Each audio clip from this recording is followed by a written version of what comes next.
रसोई में सिलेंडर नहीं, मेम साहब का आशिक है क्या?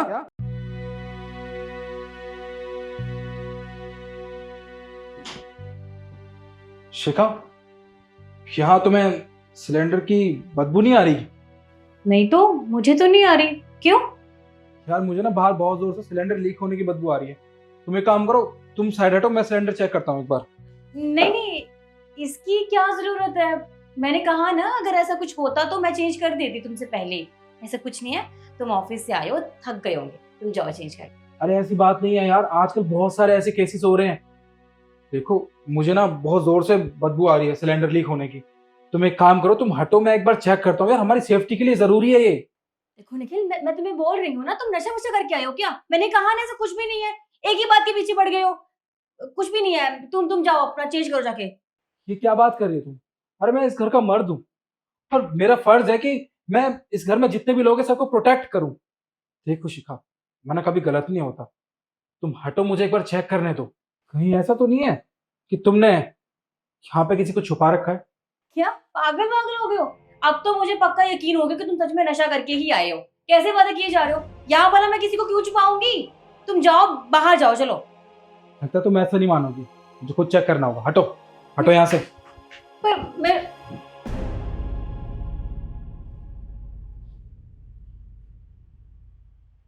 बाहर निकल, अरे बाहर निकल।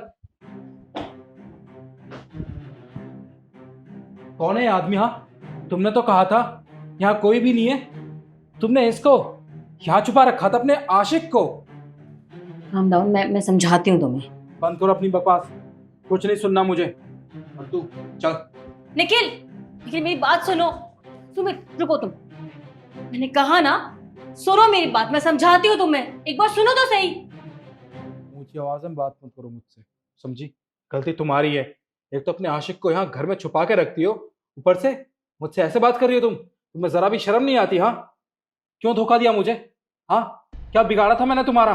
किस चीज की कमी रखी थी तुम्हारे लिए? अरे इतना बड़ा घर है तुम्हारे पास, नौकर चाकर है तुम्हारे पास, गाड़ियां, पैसा, सब कुछ तो है। सब कुछ तो तुम्हें दे रखा है। फिर किस चीज की कमी थी तो मुझे धोखा दिया? और ये आदमी है कौन? कब से चल रहा है तुम दोनों का? शादी से पहले से मैंने कहा था तुमसे, मैंने कहा था कि मुझे नहीं करनी है शादी, लेकिन मेरे घर वाले नहीं माने ना। उनको तो तुम्हारे जैसा लॉयल शरीफ बंदा चाहिए था, और तुम तो हो शरीफ। और तुम्हें पता है मैंने तुम्हारा लॉयल्टी टेस्ट क्यों लिया था? क्योंकि मुझे लगा कि शायद तुम उसमें फेल हो जाओ, तो शायद मेरे पास कोई बहाना मिल जाएगा कि मैं जिससे तुम्हें मना कर सकूं। लेकिन नहीं, तुम तो बहुत अच्छे हो। तुम तो उन लड़कों में से हो जिन्होंने कभी ना लड़की पटाई होती है, ना लड़कियों को उस नजरिए से देखते हो।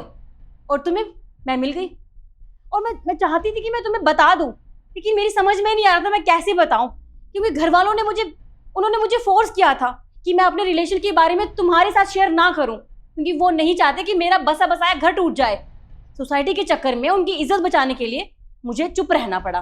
लेकिन आज सब कुछ तुम्हारे सामने है।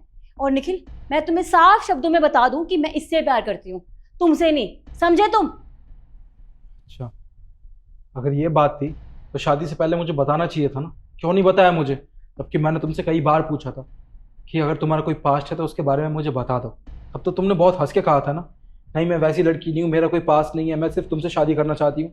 क्योंकि वो वादे मुझसे मेरी लाइफ खराब करने के लिए, और शादी के इतने टाइम बाद तुम मुझे ये सब दिखा रही हो। मुझे तो शर्म आती है तुम्हें अपनी बीवी कहते हुए। देखो निखिल, ये फालतू की बकवास या बहस करने से ना कुछ नहीं होगा। मैं सुमित से प्यार करती हूँ, अब सब कुछ तुम्हारे सामने है। और वैसे ही मुझे तुम्हें डिवोर्स देना था, तो तुम बताओ तुम क्या चाहते हो? डिवोर्स तो मैं तुमसे लेकर रहूंगा, और उससे पहले तुम्हें एक सरप्राइज दे। सासू माँ, जो कुछ भी आपकी बेटी ने कहा वो सब कुछ तो आपने सुन लिया होगा, है ना? क्या कहती थी आप कि मेरी बेटी तो बहुत अच्छी है, कभी आपको धोखा दे ही नहीं सकती है ना? हमेशा आपने मेरी ही गलती निकाली थी जब भी हम दोनों की लड़ाई होती थी। अपनी बेटी को तो कभी कुछ कहा नहीं ना। आज देख लिया आपकी बेटी कैसी निकली। अरे अपनी पति की नहीं हुई, अपने घर वालों की नहीं हुई। खैर कोई बात नहीं। वैसे सासू माँ, इसमें इतनी गलती, खैर कोई बात नहीं। सासू माँ, जितनी गलती आपकी बेटी की है ना, उतनी गलती आपकी और आपके पति की भी है, क्योंकि आप दोनों ने ना अपनी बेटी को अच्छी परवरिश दी ही नहीं। खैर कोई बात नहीं, आपसे तो मैं बाद में बात करता हूँ। देखो निखिल, तुमने ये जो किया है ना बिल्कुल गलत किया है। तुमने मेरे घर वालों के बीच में इन्वॉल्व क्यों किया? क्यों? तुम मेरी लाइफ डिस्ट्रॉय कर सकती हो, तो क्या मैं तुम्हारे घर वालों को इन्वॉल्व भी नहीं कर सकता? तुम्हारी माँ को और तुम्हारे बाप को सब कुछ तो पता चल गया है, और हाँ, इस फोन में मैंने रिकॉर्डिंग भी कर ली जो कुछ यहाँ हुआ है। अब मैं एक काम करता हूँ, ये रिकॉर्डिंग ना पुलिस को दे देता हूँ, उसके बाद तुम तो समझदार हो, वो तुम दोनों के साथ क्या करेगी। अपनी बकवास बंद कर। ये जो हैंकड़ी दिखा रहा है ना, इसे अपने तक सीमित रख, हमें दिखाने की जरूरत नहीं है। तू जानता है मैं कौन हूँ? अच्छा, शायद तू नहीं जानता मैं कौन हूँ। तू अभी बदमाश बना होगा ना, तो उससे बड़ा बदमाश था मैं अपने कॉलेज के ज़माने में, समझा? तो अपनी आवाज़ को नीचे रखना। अगर मैं चाहूँ ना, ये रिकॉर्डिंग पुलिस को देके तुम दोनों की लाइफ बर्बाद कर सकता हूँ, पर मैं ऐसा नहीं करूँगा, क्योंकि शिखा मैंने तुमसे प्यार किया था और तुमने मुझे धोखा दिया। खैर, तुम दोनों को साथ में रहना है ना, तो रहो साथ में, आई डोंट केयर, कोई फ़र्क नहीं पड़ता मुझे, पर इस घर से बाहर जाके। ठीक है सुमित, चलो।